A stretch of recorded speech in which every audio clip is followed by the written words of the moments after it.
Hello नमस्कार दोस्तों आप सभी लोगों का स्वागत है आपके अपने YouTube चैनल में। दोस्तों आप सभी लोगों के लिए नया रिक्रूटमेंट लेके आया हूँ मैं। कुछ दिन से मैं रेगुलर नहीं था, लेकिन कोई बात नहीं दोस्त, अब आपके लिए रेगुलर वीडियोस आएंगी। वो कुछ दिन से मैं थोड़ा सा बिजी था। तो दोस्तों अब मैं आपको जो रिक्रूटमेंट बताने वाला हूँ वो CRPF की तरफ से आउट हुआ है। एक मिनट, आप ये मत सोचने लग जाएगा ना कि नॉन टेक्निकल रिक्रूटमेंट है। नहीं दोस्त, मैं आप सभी लोगों के लिए जो BE BTech और टेक्निकल स्टूडेंट होते हैं उन्हीं के लिए मैं रेगुलर अपडेट लेके आता हूँ। तो उन्हीं के लिए वैकेंसीज आउट हुई हैं। SI की पोस्ट पे आपको सिलेक्शन मिलने वाला है और टेक्निकल पोस्ट हैं पूरी, ठीक है। पहले मैं आपको एलिजिबिलिटी बता देता हूँ। CRPF की तरफ से वैकेंसीज हैं, सेंट्रल आर्म्ड रिजर्व फोर्सेज की तरफ से, सेंट्रल रिजर्व पुलिस फोर्स की तरफ से CRPF हो गया, ठीक है। तो अब इसकी तरफ से आपको टेक्निकल वैकेंसीज देखने को मिलेंगी। पहले मैं एलिजिबिलिटी बता देता हूँ। उससे पहले दोस्त, अगर आपने टेलीग्राम चैनल ज्वाइन नहीं किया है तो जल्दी से जाकर ज्वाइन कर लो। मैं इसके प्रीवियस ईयर पेपर प्रोवाइड कर दूंगा वहाँ पे, जिससे कि आपको कहीं भी भटकना ना पड़े और एक ही जगह पे आपको सब कुछ मिल जाए। और चैनल सब्सक्राइब नहीं किया मेरे भाई तो चैनल जरूर सब्सक्राइब कर लेना। तो देखो यार, CRPF में आपकी वैकेंसीज आउट हुई हैं, SI की पोस्ट है। एलिजिबिलिटी की बात कर लेता हूँ पहले। डिप्लोमा और BE BTech दोनों स्टूडेंट इसमें एलिजिबल हैं। कुछ वैकेंसीज डिप्लोमा के लिए अलग दे रखी हैं, जो कि electronics and communication, computer science और इलेक्ट्रिकल वाले स्टूडेंट एलिजिबल हैं। और BTech वाली पोस्ट हैं कुछ, वो अलग है, आपकी डिप्लोमा की वैकेंसी से अलग हैं। तो वो BTech वाले स्टूडेंट, उसमें भी computer science, electronics and communication और आपकी इलेक्ट्रिकल ब्रांच, ये 3 ब्रांचेज एलिजिबल होने वाली हैं, ठीक है। और भी कुछ ब्रांचेज एलिजिबल हैं, फिजिक्स, मैथ और टेक्निकल भी हैं। तो चलो उसे मैं देख के बताता हूँ, आगे देखते रहो आप, ठीक है। तो देखो, सबसे पहले आपका जो एप्लीकेशन स्टार्ट होने वाला है मेरे दोस्त, वो आपका 1 मई से स्टार्ट हो चुका है और लास्ट डेट इसकी 21 मई होने वाली है। और देखो यहाँ पे इन्होंने मेंशन भी कर रखा है कि आपका जो एडमिट कार्ड होगा CBT का, और वो होगा 13/6/2023 को निकलने वाला है, ठीक है। तो अगले महीने में आपको आपका एडमिट कार्ड देखने को मिल जाएगा। और कंप्यूटर बेस्ड टेस्ट जो इन्होंने लिख रखा है, वो लिख रखा है 24/6, तो अगले महीने में ही आपका पेपर है। तो पहले से ही सोच के चलना कि मैं अगर दे सकता हूँ अगले महीने पेपर तो ही मैं भरूंगा, ठीक है। तो ये इसमें मेंशन भी कर रखा है। चलो मैं आगे दिखाता हूँ आपको क्या क्या मेंशन है। देखो, टोटल वैकेंसीज आपकी लेवल 6 और लेवल 5 पे होने वाली हैं, जो कि आपकी ग्रुप B और ग्रुप C के अंडर में आती है। और सैलरी तो बहुत ही अच्छी होती है, तो क्या ही बताऊँ उसमें। देखो, टोटल वैकेंसीज आपकी ये हैं, और जिसमें आपको ये दिख रखा है सब इंस्पेक्टर सिविल, और ये टेक्निकल वाली पोस्ट है, वही उसमें ही टेक्निकल वाले स्टूडेंट एलिजिबल हैं। रिमेनिंग में आपका जनरल वाला कोई भी ग्रेजुएट है तो वो एलिजिबल हो जाएगा।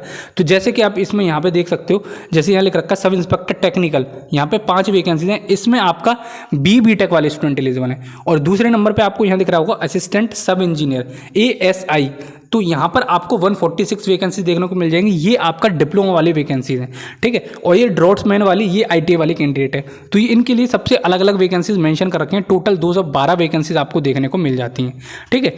और देखो, इसमें कुछ सामान्य सी बातें लिख रखी हैं कि आपके पास में आपका ये होना चाहिए, वो होना चाहिए। रेडियो ऑपरेटर की वैकेंसीज हैं ये, तो इसमें आपको टेक्निकल स्टूडेंट ही रिक्वायर्ड होते हैं। और EC और आपका हो गया EC के अलावा कंप्यूटर साइंस, ये वाले स्टूडेंट ही इसमें एलिजिबल होंगे, ठीक है। एज लिमिट की बात करूँ तो यार 30 साल आपकी एज लिमिट होनी चाहिए अगर आप अनरिजर्व्ड में हो तो, ठीक है। टेक्निकल में 18 से लेकर 25 साल है, और सिविल में हो तो आप 30 साल में एलिजिबल हो जाएगी। तो आपके एज लिमिट 25 साल के बीच में होनी चाहिए अनरिजर्व्ड कैंडिडेट की। फिर उसके बाद में रिलैक्सेशन जो देखने को मिलता है, OBC को 3 साल का, SC ST को 5 साल का, वो देखने को मिलेगा ही। तो ओवरऑल अगर EWS और आपका दूसरा अनरिजर्व्ड वाले स्टूडेंट्स की बात करोगे तो उनकी एज लिमिट 25 ईयर्स होनी चाहिए, ठीक है। तो ये आपको देखने को मिल जाएगा। CRPF की तरफ से आपकी वैकेंसीज हैं, तो इसमें कोई मतलब लाल लपेट वाली तो बात है ही नहीं इसमें, ठीक है। तो ऑनलाइन एग्जाम आपका होने वाला है। और यहाँ पे देखो एलिजिबिलिटी भी लिख रखी है पहले से इन्होंने, मैं दिखा देता हूँ आपको। जैसे ये लिख रखा है BE BTech और इक्विवेलेंट इन इलेक्ट्रॉनिक्स, टेलीकम्युनिकेशन और कंप्यूटर साइंस, ठीक है। और अगर आप उसमें देखोगे ASI में, तो यहाँ पे लिख रखा है इन्होंने 10th विद 3 ईयर डिप्लोमा, ठीक है। इलेक्ट्रॉनिक्स में, कंप्यूटर साइंस में, BSc हो फिजिक्स केमिस्ट्री मैथमेटिक्स में, तो भी आप एलिजिबल हो जाओगे, ठीक है। और प्रेफरेंस किसको दी जाएगी? कंप्यूटर सॉफ्टवेयर वालों को प्रेफरेंस दी जाएगी। और फिर उसके बाद में देखो यहाँ पे ये भी लिख रखा है, जो इससे अगला है ड्रॉट्समैन वाला, उसमें आपका डिप्लोमा 3 साल का चल जाएगा अगर सिविल मैकेनिकल से कर रखा है तो, ठीक है। तो ये सब कुछ इसमें मेंशन कर रखा है। तो आई होप ये समझ में आ रहा है। और लास्ट डेट है यार, आप उससे पहले देख लेना। एग्जामिनेशन फीस आपको 200 रुपये देने पड़ेंगे सब इंस्पेक्टर की पोस्ट पर, और असिस्टेंट सब इंस्पेक्टर की पोस्ट पर जहाँ पर डिप्लोमा एलिजिबल है वहाँ पर 100 रुपये देने पड़ेंगे, ठीक है। और जो मेल हैं EWS जनरल OBC, उनको ही देने पड़ेंगे ये पैसे। जो candidate SC ST ex serviceman female candidate है, उनको कोई भी पैसा पे नहीं नहीं करना पड़ेगा। ऑनलाइन एप्लीकेशन की लास्ट डेट और भरने की तिथि 21/5/2023 है। एप्लीकेशन फीस भी तो जल्दी से भर देना। और कुछ सेंटर मेंशन कर रखे हैं ऑनलाइन टेस्ट के, यहाँ पे देख लेना। जिस भी स्टेट से आप बिलोंग करते हो सबके यहाँ पे मेंशन कर रखे हैं। ये लिंक मैं आपको डिस्क्रिप्शन में प्रोवाइड कर दूंगा इस पर्टिकुलर रिक्रूटमेंट की, ठीक है। पर्टिकुलर आपका ये जो नोटिफिकेशन है वो मैं प्रोवाइड कर दूंगा डिस्क्रिप्शन बॉक्स में। स्क्रीन ऑफ एग्जाम देखो क्या होने वाला है, सीबीटी होगा, फिर उसके बाद में फिजिकल स्टैंडर्ड टेस्ट होगा आपका, ठीक है। पीईटी पीएसटी दोनों होने वाले हैं आपके, ठीक है। तो यहाँ पे मेंशन कर रखा है। देखो पेपर में क्या क्या आएगा आपका, जो आपका टेक्निकल वाला पेपर है उसमें आपको देखने को मिल जाएगा। यहाँ पे मेंशन भी कर रखा है कि क्या क्या आपको देखने को मिलेगा। देखो 2 पेपर होंगे जनरल, देखो यहाँ पे दे भी रखा है, आप पढ़ लेना एक बार कि जनरल इंटेलिजेंस और रीजनिंग के 20 क्वेश्चन आएंगे 40 मार्क्स के। 100 मार्क्स का आपका पेपर 1 है, 100 मार्क्स का पेपर 2 है। पेपर 2 आपका टेक्निकली डोमिनेटेड होगा। अगर पार्ट ए अगर फिजिक्स और मैथमेटिक्स से हो आप तो पार्ट ए देना पड़ेगा आपको, पार्ट भी देना पड़ेगा अगर आप ग्रेजुएट स्टैंडर्ड हो कंप्यूटर साइंस से, ठीक है। तो यहाँ पे मेंशन कर रखा है इन्होंने। फिर उसके बाद में यहाँ पे टेक्निकल का एसआई है, उसकी भी वैकेंसीज दे रखे हैं, कैसे क्या आएगा पेपर में। तो एक बार ज़रूर देख लेना एप्लीकेशन फॉर्म भरने से पहले, ठीक है। तो यहाँ पे पूरा सब कुछ मेंशन कर रखा है। आई होप आपको पूरा समझ में आ गया होगा। और पर्टिकुलर सिलेबस भी मेंशन कर रखा है कि कौन से सब्जेक्ट में क्या क्या आने वाला है, कि रीजनिंग में क्या आएगा, आपका जनरल अवेयरनेस में क्या आएगा, तो सब कुछ मेंशन कर रखा है। फिजिकल स्टैंडर्ड टेस्ट में भी देख लेना, आपका हाइट जो है 170 सेंटीमीटर से ज़्यादा ही होनी चाहिए मेल की, फीमेल की 157 होगी तो चल जाएंगे।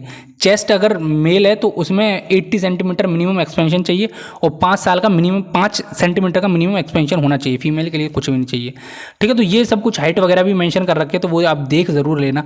तो आई होप आपको सब कुछ समझ में आ गया। पीडीएफ देखो 41 पेज की, तो मैं 41 पेज तो पढ़ के नहीं सुनाऊंगा आपको कि इसमें ये दे रखा है, इसमें ये दे रखा है। कुल मिला के ये है कि आप फाइनल ईयर में हो तो आप विदाउट गेट ये एप्लीकेशन भर सकते हो। सैलरी बहुत ही बेहतरीन मिलने वाली है।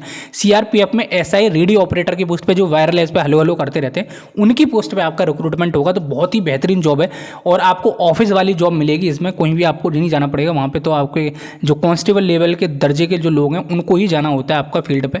जो बच्चे कुछ रेडियो ऑपरेटर में जो होते हैं उनको ऑफिस में ही रहना पड़ता है, ठीक है। तो आई होप आपको समझ में आ गया होगा। और जैसे भी मेरे को कोई इन्फॉर्मेशन मिलेगी और कोई नोट्स वगैरह प्रोवाइड करने होंगे तो मैं टेलीग्राम पर प्रोवाइड कर दूंगा, तो उसे जाके ज्वाइन कर लेना, जिससे कि आपको कोई भी गिला शिकवा ना रहे दोस्त, ठीक है। चलो फिर मिलते हैं अगली वीडियो में। जब तक के लिए जय हिंद, जय भारत।